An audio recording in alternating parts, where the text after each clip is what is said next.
அன்னைக்கு டிவி பார்க்க போகும்போது யூ பிலீவ் ஆர் நாட், எனக்கு அது ட்ரீம் மாதிரியே இருந்தது. அப்படியே வந்தேன். என்னன்னா ஊரா என்ன கேட்கறது இல்ல, என் பொண்டாட்டி தலையில அறிவு இல்ல உங்களுக்கு, என்ன சொன்னீங்க அப்படின்ட்டு போறான். நீ ஒரு பேமானின்றது அவளுக்கு தெரியாதா? கட் பண்ண என் பையன், டாடி உங்களுக்கு சுத்தமா அரசியல் நாலேஜ் இல்ல டாடின்ட்டு அவன் போயிட்டான். என் பொண்ணு அக்கா விஜய் ஃபேனு. நான் தான் சொன்னேன்ல டாடி, எனக்கு 18 நேசம் தான் நானும் போட்டிருப்பேன்னு சொல்லலாம் இல்லையா டாடி?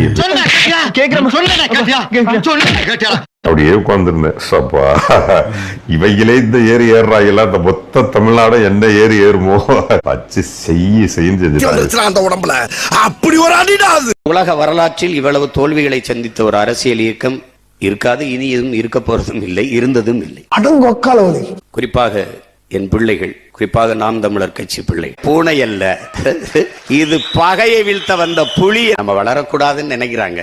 எதற்காக நாங்கள் வெல்லக்கூடாது என்று நீங்கள் நினைக்கிறீர்களோ? யார் அவங்க தடுக்கட்டும் வளர்ச்சிய, அது யாருங்க? 2 பேரு அவனை விட்டுருங்க. நீங்க தடுக்க பாருங்க, சொந்தமா கட்சியெல்லாம் ஆரம்பிச்சிட்டான். Just delay. என்னுடைய வெற்றியை சற்று தள்ளி போடலாம், ஆனால் தடுத்து விட முடியாது. இந்நேரம் அந்த 1 மாதம் என்னுடைய கையில ஆட்சி இருந்ததுன்னா 1 பய தூங்கி இருக்க முடியாது.